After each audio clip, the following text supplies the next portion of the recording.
Saya ingin berpendapat atau mengomentari kasus Sambo yang akhir-akhir ini rame dan kasusnya berjilid-jilid. Tapi saya di sini bukan pakar hukum. Saya di sini mengamati respon dari para netizen.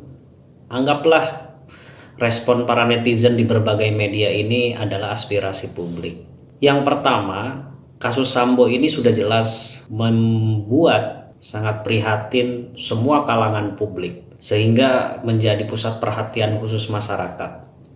Pembahasan dari tingkat tertinggi sampai elit masyarakat, sampai elemen masyarakat di bawah, membahas tentang kasus FS ini merupakan pembunuhan berencana terhadap Brigadir J yang sebelumnya juga direkayasa, dipitnah, sehingga penegak hukum maupun publik merasa diprank atau dibohongin di awal. Ketika terungkap yang sebenarnya, kasus ini menjadi semakin sangat ramai dan publik netizen ini membuli terdakwa FS dan beberapa anggota polisi lain yang mengeksekusi pembunuhan berencana tersebut. Bahkan sumpah serapah ini saya melihat dari beberapa netizen. Bahkan saya melihat beberapa netizen pun mengkaitkan kasus ini serupa dengan G30 SPKI, pembunuhan yang kejam, keji, terencana. Sedemikian rupa bagaimana publik ini merespon dengan geramnya. Tapi saya melihat publik ini pada dasarnya secara umum sebagian besar sangat berharap kasus ini dapat terungkap secara lengkap sampai ke akar-akarnya. Karena publik melihat institusi Polri ini adalah institusi yang merupakan institusi keamanan negara, alat keamanan negara yang merepresentasikan keamanan masyarakat. Bagaimana Polri mampu melindungi masyarakat.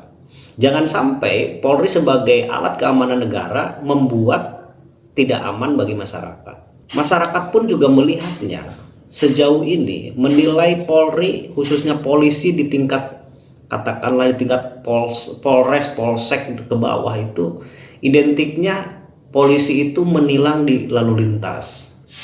Terdapat pungli di institusi kepolisian, mungkin mengurus permasalahan SIM, panjangan STNK, barangkali tilang di jalan, masalah-masalah kasus-kasus hukum yang diperjualbelikan.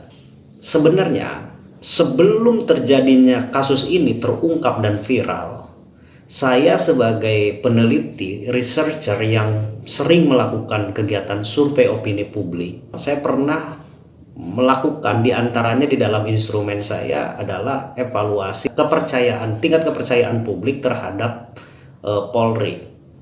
Ternyata beberapa kali saya melihatnya jika dibandingkan dengan institusi negara yang lain atau institusi informal, Polri ini ada di jajaran nyaris paling bawah. Artinya tingkat kepercayaan publik memang rendah terhadap Polri ini. Dengan rendahnya tingkat kepercayaan publik atau tingkat kepuasannya yang rendah, maka sebenarnya ini menunjukkan, mengarahkan kepada tubuh Polri ini untuk membenahi, reformasi mental SDM dan memperbaiki kinerja pelayanan yang adil, penegakan hukum tidak tebang pilih dan tidak transaksional. Sebenarnya bukan sekonyong-konyong memperhatikan isu FS yang brutal melakukan pembunuhan terencana terhadap Brigadir J sebenarnya, tapi ruang lingkupnya menjadi kemana-mana, menjadi liar, ujung-ujungnya menilai, mengevaluasi kinerja Polri, terutama polisi di tingkatan elemen menengah dan bawah.